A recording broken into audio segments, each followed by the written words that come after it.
So apparently Trump butt dialed a reporter, which is interesting because I don't know why butt dialing feels kind of, and that's the term that's being used in the headline. Don't think that I'm, all right, is sort of a regular person thing to do.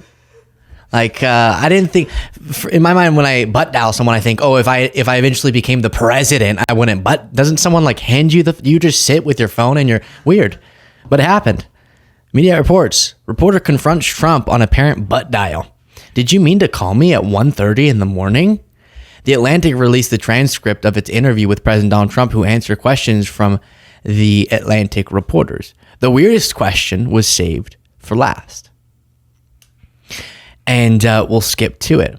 One of the reporters said, did you mean to call me at 1:30 in the morning after the UFC fight? I got a call and Trump said, after what?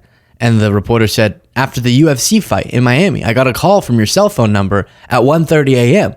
And Trump said, really? Oh no. What? He said, really? Oh no, that sounds like another signal thing. Fake news. I'm so confused. Now, the question before was about Signal, and as Coldplay, Trump does call that fake news, which doesn't make any sense. He says it happened, it wasn't a big deal, but also it's fake and it didn't happen. So figure that one out. Smoke that one over in your pipe, as a Trump supporter told me one time. Whatever. And so then I guess he has Signal on the brain, and he said, really, that's another signal thing. So I do think I don't know what he's thinking. I'm really curious what the reporter heard, though. And that's not the only times in this second term that he's had one of these debacles. Trump called H.R. McMaster, retired Lieutenant General H.R. McMaster, who was in the Trump administration and then spoke out against Trump and described just how, not fit for the job Trump was.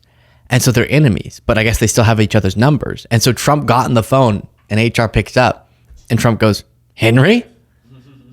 And then HR McMaster responds, Mr. President, this is HR McMaster. And then Trump goes, why the F would I talk to HR McMaster? And then hung up. To which HR goes, I don't know. You called me. It is kind of annoying. That vibe, do you know when you get on the phone with somebody, they call you and they go, hey, what are you doing? Okay. Cool. And you're like, what is this? Have a plan. What's your plan of attack? What are you bringing up on the phone? Similar vibe there. We originally talked about that story on the bonus show. You can get the bonus show by clicking the join button below. It's the way. All of your support is how the show is even being brought to you right now. It's how we have this new spiffy soundboard. You think you just fell out of a coconut tree? Cole's really been liking that one today. Speaking of phone calls, there seems to be a perception that maybe Trump gave a call to Bezos after news broke that Bezos or Amazon was maybe going to put on the Amazon site little numbers that would tell you how much more expensive the items are because of Trump's tariffs. Then Amazon came out and said, no, we're not going to do that. That was a consideration in like a store, one of our retail stores or something, Amazon Hall. I don't really know what that is, but it's a thing. And then not on our big site where it would really impact people in a more major way. And Stephen Miller got asked about this on Fox. But I understand there might have been a phone call from the president to Jeff Bezos on this morning. I have no news to add on it. All I can say is that things worked out, John, exactly as they should. And the president's going to continue. Remember, what's our objective here? Our objective is we want these products, we want these supply chains, to the extent possible, to be manufactured here in America, where they will benefit from a lower corporate tax, they will benefit from a significant deregulation, and the most affordable abundance. Yeah, so he won't confirm or deny, but is kind of going, playing cutesy with it. Maybe so. And I would not be surprised whatsoever if Trump called Bezos, and Bezos, who got in the way of the Washington Post editorial board endorsing Kamala and put out this memo saying that the Washington Post needs to essentially moderate itself more to the right. And has done a lot of stuff, donated to Trump and sat behind him at the inauguration. And I wouldn't be surprised if Trump called him angry about this news that was maybe made just one of the upper level executives without Bezos' approval. And then that's what changed course. And then now they have the excuse of, no, it was only for this other smaller deal. Also in the Stephen Miller interview, Stephen Miller, he always is just really uncomfortable to watch in interviews because he does this thing where it's kind of like if he is a person, okay, he is a human, I know that, but if he weren't, then kind of it seems like what an alien would cosplay as a human like. Do you know what I mean? Like hi John, who's the Fox. I human, you human. We talk and we do human things, and it kind of gives me the heebie-jeebies. He's sort of underwater, and particularly on the economy, tariffs, and inflation. He's well underwater. You've still got some work to do on that front. A lot of people think that he's spending too much time on tariffs and not enough time on the economy and lowering prices. What do you say? Well, I don't want to make things awkward for you, John, but it is our opinion that Fox News needs to fire his pollster, and I won't surprise you with that. I don't think you're surprised that I'm saying that. But the Fox News pollster has always been wrong about President Trump. They were the ones that said all summer long that Kamala Harris was going to be the 47th president of the United States. So we don't acknowledge any of that polling. Oh. Do all of you remember the polling freakout we were having? Because that's not what the polls showed. They showed there was a really good shot that Trump could win. Why do they do this? They have to be the victim all the time. And I get, we used to talk about during the campaign, it doesn't make sense why they get so upset with narrow polls showing Harris leading in certain states, because won't that just be a motivator for people to make sure they go out and vote for Trump if they want Trump to get elected? Like narrow polls or polls that show you're kind of in trouble, those aren't bad. I feel like that could even stimulate turnout, but they would always lash out, and Trump went after and is still going after Ann Seltzer for doing a poll and the outcome being something Trump didn't like. But now I get why they would be upset by polls that show people don't like what Trump is doing, because you start losing your political capital. And then people in Congress, Republicans, start saying, I might have to vote against certain things. But why do they warp reality however they'd like it to be? The polls, they all showed once again that Kamala was a shoo-in, but then Trump won. No, they literally didn't. Right before Election Day, the averages had Trump leading in almost every swing state, which we were looking at going, was sort of the vibe that was bringing to you.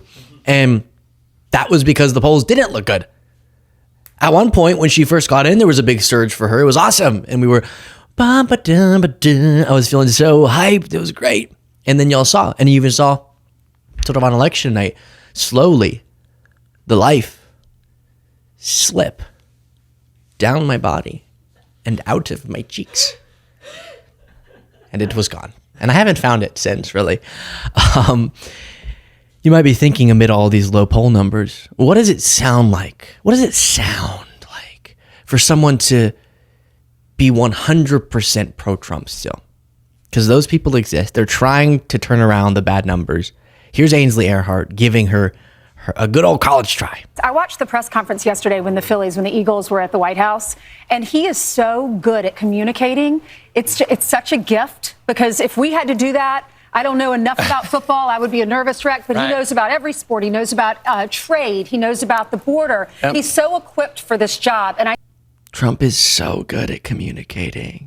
Glory be to I think he's having more fun. He even said that in an interview with The Atlantic. He's having more fun this go round. But he talked to the coach. He brought the security guy up who loves Donald Trump. Let him talk. He talked to the owner. He talked to all the players. He talked about the plays and how they beat the Chiefs this time. It was just, I watched that press conference and I thought, he is gifted. Well, and to the He's so gifted and he's so smart, and every cognitive test he aces. person, woman, man, camera, TV. Yeah, that's exactly right. Now, here, there's these new media briefings where Levitt does a presser for super friendly new media. They're not inviting me, I can tell you, but other characters. And what? I didn't say anything. It looks like he's wearing a bad Donald Trump costume. It kind of does. It's interesting, but we love. No, wait, stop. We love. We love. So at this new media briefing, someone said, "I cannot believe this is not an SNL skit." I know. So here are the type of questions that they're getting. In the first 100 days is that the White House is crawling with kids. You have a young, beautiful baby boy. There are babies everywhere. There's so many young folks on staff who have kids. But the last 4 years under Joe Biden, parents are really stressed. It's a very, Caroline, And ravaged. when I walk through the halls of the White House, it feels very fertile. It feels very fertile here. Can you speak to that, the fertility? I'm gonna come.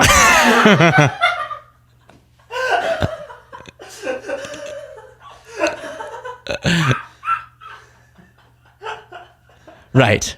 Crawling with kids. You have a young, beautiful baby boy. There are babies everywhere. There's so many young folks on staff who have kids. But the last 4 years under Joe Biden, parents are really stressed and ravaged. They had to take on 2 or 3 extra jobs. Depression rates were up. Suicide rates were up. You're a very high-profile young mother who seems to juggle and balance it all beautifully. What advice do you have to young parents out there who are starting their careers, having kids, building families, and trying to find that balance so desperately? Yeah, well, it's a great question. And first, to the heart of your premise, it's true. The president has empowered not just me as a young mother in this role, but there are so many new moms and dads on our senior staff in the West Wing, but also across the entire administration. There are working moms and dads who are owing our country public service for President Trump while raising young families. And the president really empowers us to do that.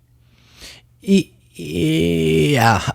So I love young families. I love people having kids. I love mommies and daddies. And if they can still pursue their career, that's awesome. I love it. I just love it. I love it all. I don't get the point, though. Did you hear? This was captioned by Aaron Rupar, friend of the show and icon, frankly. A MAGA influencer in today's White House briefing suggests Joe Biden was responsible for rising suicide rates, which I guess they were pointing to pandemic-era suicide increases to say something about Biden doesn't like kids. I don't really know. I don't know what the point was, but there were also a lot of young families and young... Like I went to they did a digital media briefing type thing during the Biden era that I went to, and the staff was like young, really, really young. And some people had children and some people didn't. And who knows? But the type of people who are showing up to these new media briefings include Trump's... The Daily Dot reports on this. Trump's first new media briefing hosts influencer who spent 7 days convinced the moon had disappeared. And then it quotes for us. Has anyone seen the moon lately? I've been looking for 7 days. A conservative... So I was trying to... Okay. A conservative influencer who was convinced last year that the moon had disappeared attended a press briefing on Monday held at the White House.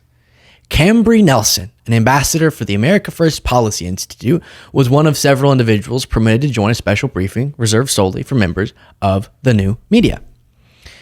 And millions of Americans, Levitt said, are now tuning to social media and independent media outlets to consume their news, and we are embracing that change, not ignoring it. Now, I will say, the way they've been embracing independent media voices, hold, if you're thinking, should have been pounced on more by the Biden administration in a better way.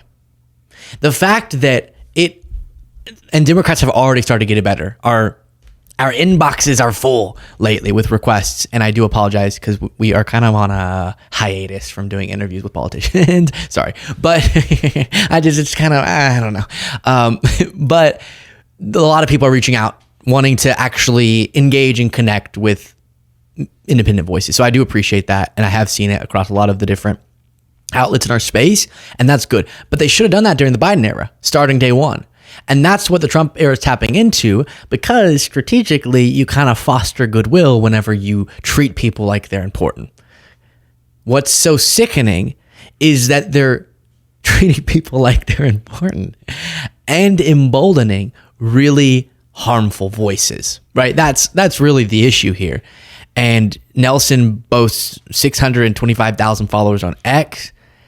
And I don't know if she was the one who asked the question about, no, I don't know if she was, but one of the, as we talked about, one of the reporters, maybe it was her, it was one of them, said, I can attest to the success of deportations in Florida because my Uber drivers speak English now.